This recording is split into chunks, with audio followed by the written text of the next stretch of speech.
Oke, assalamualaikum warahmatullahi wabarakatuh. Eh, Selamat pagi Ibu. Bagaimana kabarnya hari ini? Apakah sehat-sehat atau bagaimana? Oke. Jadi sebelum kita memulai materi kita, saya terlebih dahulu akan memberikan semacam penyegaran. Jadi kalau saya bilang hai, Ibu bilang halo. Hai. Halo. Halo. Hai. Oke, terima kasih Ibu. Jadi insya Allah hari ini perkenalkan, katanya pepatah itu tak kenal maka tak sayang. Maka dari itu saya akan memperkenalkan diri agar ibu sekalian bisa mengenal saya lebih baik lagi. Jadi nama saya itu Ridwan Dika. Saya itu pendamping PKH yang menangani 3 desa, yaitu Desa Siraung, Salumaki, sama Lasa. Nah, alamat saya itu lahir di Serindo dan saya masih mudara. Jadi untuk saat ini statusnya saya masih single. Jadi kalau ada anaknya ibu yang berminat sama saya, silahkan hubungi saya. Ya, selanjutnya mungkin ibu bertanya pada hari ini apa sih yang akan kita lakukan. Nah, hari ini itu saya akan memberikan penyuluhan tentang mendukung ibu dan ayah untuk memberikan stimulasi pada bayi. Jadi ibu-ibu ada yang paham tentang stimulasi? Tidak. Nah, stimulasi itu adalah suatu kegiatan yang dilakukan oleh orang tua untuk merangsang bayi.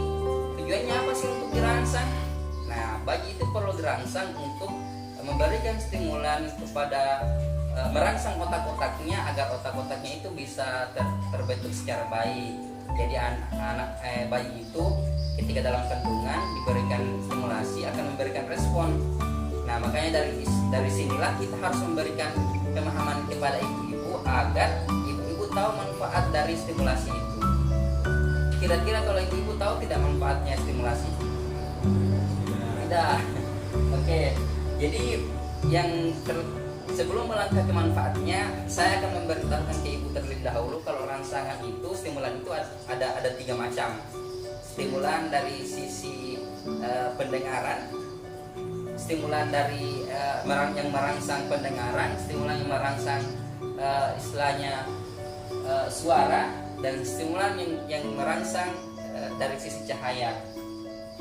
Jadi stimulasi dalam sentuhan itu biasanya dilakukan ketika ibu-ibu itu berada pada usia kandungan sekitar 14 minggu sekitar itulah. Jadi ibu-ibu itu harus memberikan sentuhan kepada perutnya. Nah, itu bayi itu bakalan memberikan feedback atau balasan. Terkadang dia tendang-tendang atau segala macam. Kira-kira ibu pernah melakukan tindakan seperti ini tidak?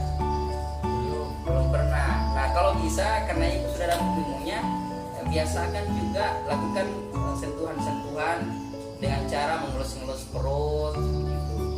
Bapak-bapak juga bisa diminta tolong nih, suami-suami. Jadi diharapkan suami-suami diberitahukan ke suami agar sering-sering menyentuh perutnya ibu-ibu yang sedang hamil. Terus stimulasi yang tinggi itu adalah suara. Jadi terkadang kalau orang-orang modern sekarang itu memanfaatkan yang namanya HP. Ibu punya HP tidak? Punya. Nah, itu bisa dimanfaatkan dengan cara memutarkan musik-musik yang istilahnya klasik kalau katanya orang-orang sekarang, ataupun mengajak bicara bayinya yang dalam kandungan dengan cara bercerita atau sekedar bersenda gurau dengan janin tersebut. Yang ketiga itu adalah stimulasi cahaya.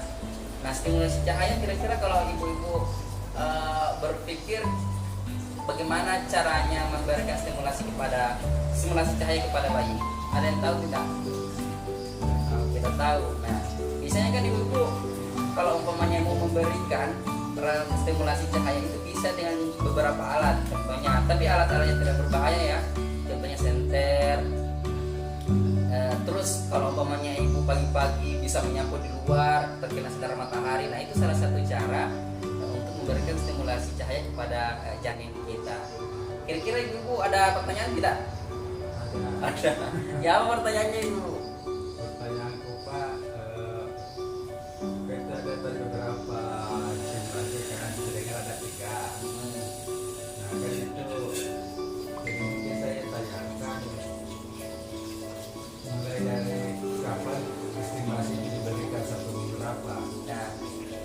sebenarnya stimulasi itu dibagi beberapa tahap.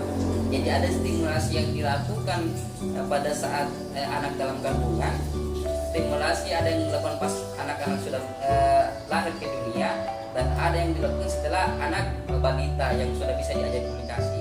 Nah, kalau umpamanya stimulasi yang ketika dalam kandungan itu bisa 3 cara tadi ini bisa dilakukan.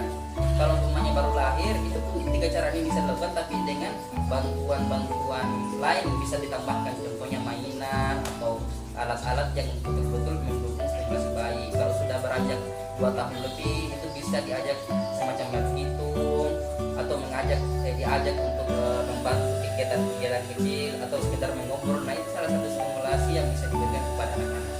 Oke, jelas Ibu? Nah, jadi tadi itu pentingnya stimulasi apa sih? Nah, seperti yang saya katakan tadi, kalau stimulasi itu sebenarnya tujuan utamanya adalah merangsang indera yang ada pada bayi tersebut, sehingga ketika dia terbentuk itu bisa terbentuk secara sempurna, sehingga mencegah anak itu terjadi yang namanya stunting. Karena salah satu pencegahan stunting itu adalah dengan cara memberikan stimulasi pada anak. Jadi itu upaya yang bisa kita lakukan agar anak-anak kita tercegah adalah yang namanya stunting. Terus praktik stimulasi pada janin. Nah, terus landasannya yang harus kita pahami itu ada 3 juga. Jadi kalau umpamanya memberikan stimulasi sentuhan itu notabene ataupun landasannya itu harus timbul dari rasa kasih sayang. Jadi jangan ibu-ibu menyentuh perutnya itu dengan cara keras, justru bakalan bisa keguguran kalau begitu caranya. Jadi harus sentuhannya itu harus dengan lemah lembut, kasih sayang, itu yang harus dilakukan. Yang kedua itu menggunakan alat bantu yang tidak berbahaya, contohnya tadi seperti suara-suara bisa dari HP, tapi HP yang istilahnya tidak kuat radiasinya. Senter kalau umpamanya senter yang biasa, kalau bisa membantu dalam saya kalau umpamanya malam segala macam. Terus yang ketiga itu kalau umpamanya mengajak ngobrol sama bayinya atau janinnya itu menggunakan kata-kata yang lebih beradab lah istilahnya. Jadi kata-kata yang lemah lembut pula, jangan kata-kata yang kasar, karena itu kan bisa semacam tertanam di dalam kebiasaan kita ataupun bisa mempengaruhi bayi janin tersebut. Jadi mungkin itu adalah sedikit paparan tentang masalah dukungan kepada ibu hamil dan untuk memberikan stimulasi kepada janin. Jadi saya berharap bapak-bapak dan ibu-ibu bisa mengerti ataupun paham dengan materi yang saya berikan dan bisa mempraktekannya dalam kehidupan sehari-hari. Jadi ada pertanyaan lagi ibu-ibu? Cukup ya. Jadi paham kan ini materinya kan? Oke, jadi alhamdulillah. Jadi semoga kedepannya kita bisa mencegah generasi-generasi yang berpotensi untuk stunting. Jadi kita bisa mencetak generasi-generasi yang milenial yang berkualitas yang bisa dimanfaatkan oleh masyarakat banyak. Demikian penyampaian saat ini, kurang lebih mohon dimaafkan. Semoga kita bisa bertemu di lain kesempatan lagi. Ya, demikian. Assalamualaikum warahmatullahi wabarakatuh.